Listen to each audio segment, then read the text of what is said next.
ang bagong langit at ang bagong lupa. Pagkatapos nito, nakita ko ang bagong langit at ang bagong lupa.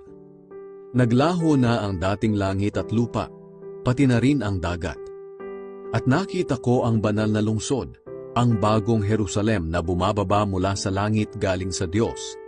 Ang lungsod na iyon ay tulad ng isang babaeng ikakasal, handang-handa na, at gayak na gayak sa pagsalubong sa lalaking mapapangasawa niya.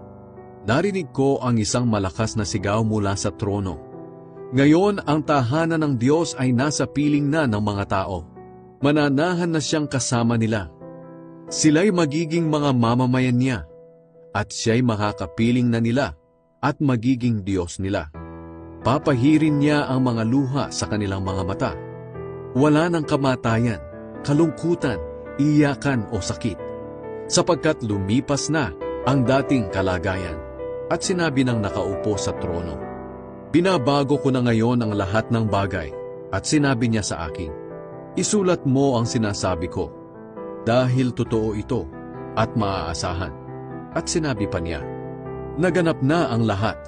Ako ang Alpha at ang Omega, na ang ibig sabihin ang simula at ang katapusan ng lahat. Ang sinumang nauuhaw ay paiinumin ko ng walang bayad sa bukal na nagbibigay ng buhay na walang hanggan. Ang mga magtatagumpay ay gagawin kong mga anak ko, at ako'y magiging Diyos nila. Pero nakakatakot ang sasapitin ng mga duwag, mga ayaw sumampalataya sa akin, marurumi ang gawain, mga mamamatay tao, mga imoral, mga mangkukulam, mga sumasamba sa mga Diyos-Diyosan, at lahat ng sinungaling. Itatapon sila sa nagliliyab na lawang apoy at asupre, na siyang ikalawang kamatayan. Lumapit sa akin ang isa sa 7 anghel na nagbuhos ng laman ng kanilang mga sisidlan na siyang 7 panghuling salot. Sinabi niya, halika, ipapakita ko sa iyo ang babaeng ikakasal sa tupa. Napuspos agad ako ng banal na espiritu, at dinala ako ng anghel sa tuktok ng napakataas na bundok. At ipinakita niya sa akin ang banal na lungsod, ang bagong Jerusalem, na bumababa mula sa langit galing sa Diyos. Nakakasilaw itong tingnan, dahil sa kapangyarihan ng Diyos, at kumikislap na parang mamahaling batong jasper, na kasing linaw ng kristal. Ang lungsod ay napapalibutan ng mataas at matibay na pader, na may 12 pintuan, at bawat pintuan ay may tagapagbantay na anghel. Nakasulat sa mga pintuan ang pangalan ng 12 lahi ng Israel. 3 ang pinto sa bawat panig ng pader, 3 sa silangan, 3 sa hilaga, 3 sa timog, at 3 sa kanluran. Ang pader ay may 12 pundasyong bato, at nakasulat doon ang 12 pangalan ng mga apostol ng tupa. Ang anghel na nakikipag-usap sa akin ay may dalang panukat na ginto upang sukatin ang lungsod, pati na ang mga pinto at mga pader nito. Kwadrado ang sukat ng lungsod.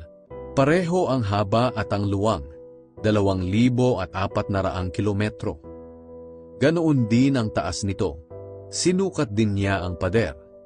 64 na metro ang taas nito. Ang panukat na ginamit ng anghel ay katulad din ng panukat na ginagamit ng tao. Ang pader ay yari sa batong jasper. Ang lungsod naman ay yari sa purong ginto, na kasing linaw ng kristal. Ang pundasyon ng pader ay napapalamutian ng sari-saring mamahaling bato. Una, jasper. Ikalawa, safiro. Ikatlo, calcedonia. Ika-4, esmeralda. Ika-5, sardonyx. Ika-6, cornalina. Ika-7, krisolito. Ika-8, beryl. Ika-9, topaz. Ika-10, krisopraso. Ika-11, jacinto. At ika-12, ametista. Perlas ang 12 pinto, dahil ang bawat pinto ay yari sa isang malaking perlas. Ang mga pangunahing lansangan ay purong ginto, na kasing linaw ng kristal. Wala akong nakitang templo sa lungsod na iyon, dahil ang pinakatemplo ay walang iba kundi ang Panginoong Diyos, na makapangyarihan sa lahat at ang tupa. Hindi na kailangan ng araw o ang buwan sa lungsod, dahil ang kapangyarihan ng Diyos ang nagbibigay ng liwanag, at ang tupa ang ilaw doon. Ang ilaw ng lungsod na iyon ay magbibigay liwanag sa mga bansa, at dadalhin doon ng mga hari sa mundo ang mga kayamanan nila. Palaging bukas ang mga pinto ng lungsod, dahil wala ng gabi roon. Ang magaganda at mamahaling bagay ng mga bansa ay dadalhin din sa lungsod na iyon. Pero hindi makakapasok doon ang anumang bagay na marumi sa paningin ng Diyos, ang mga gumagawa ng mga bagay na nakakahiya, at ang mga sinungaling.